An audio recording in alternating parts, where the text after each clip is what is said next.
রাশিয়ার president Vladimir পুতিনের সঙ্গে মস্কোতে বৈঠক করেছেন মিয়ানমারের প্রেসিডেন্ট মিন অং হ্লাইং।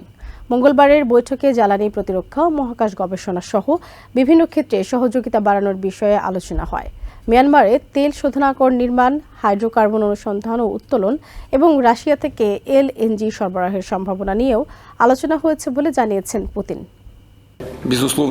অর্থনৈতিক ক্ষেত্রে আমাদের কাজ করতে হবে। এ বিষয়ে আমাদের বেশ কিছু ভালো উদ্যোগ ও সম্ভাবনাময় প্রকল্প রয়েছে। মঙ্গলবার মস্কোতে পুতিনের সঙ্গে বৈঠকে বসেন মিয়ানমারের প্রেসিডেন্ট মিন অং হ্লাইং।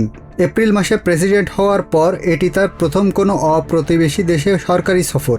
বৈঠকের পর পুতিন জানান, জ্বালানি, প্রতিরক্ষা ও মহাকাশ গবেষণা সহ বিভিন্ন ক্ষেত্রে মিয়ানমারের সঙ্গে সহযোগিতা বাড়াচ্ছে রাশিয়া। মিয়ানমারের তেল শোধনাগার নির্মাণ এবং দেশটির মহীসোপানে তেল গ্যাস অনুসন্ধান ও উত্তোলন নিয়েও আলোচনা চলছে বলে জানান তিনি। এই বৈঠকে দুই দেশের সম্পর্ক আরও জোরদার ও বিস্তৃত করতে সম্ভাব্য সব ধরনের চুক্তি নিয়ে আলোচনা করতে পারব।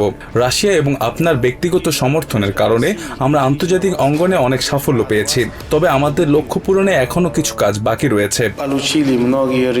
রাশিয়া থেকে মিয়ানমারে তরলীকৃত প্রাকৃতিক গ্যাস বা এলএনজি সরবরাহের সম্ভাবনাও দেখছেন পুতিন। ভবিষ্যতে মিয়ানমারকে কেন্দ্র করে ওই গ্যাস অন্য দেশেও সরবরাহ করা হতে পারে বলে তিনি জানিয়েছেন।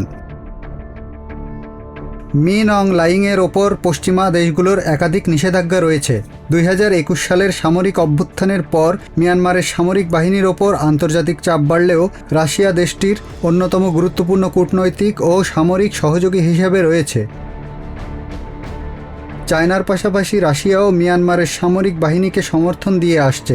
দুই দেশের মধ্যে প্রতিরক্ষা সহযোগিতা ও যৌথ সামরিক মহড়াও হয়েছে।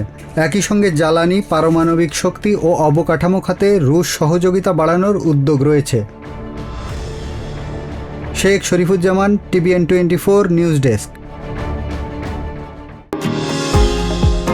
নিউ ইয়র্ক থেকে সম্প্রচারিত TVN 24 টেলিভিশন বিশ্বজুড়ে বাঙালির কণ্ঠস্বর।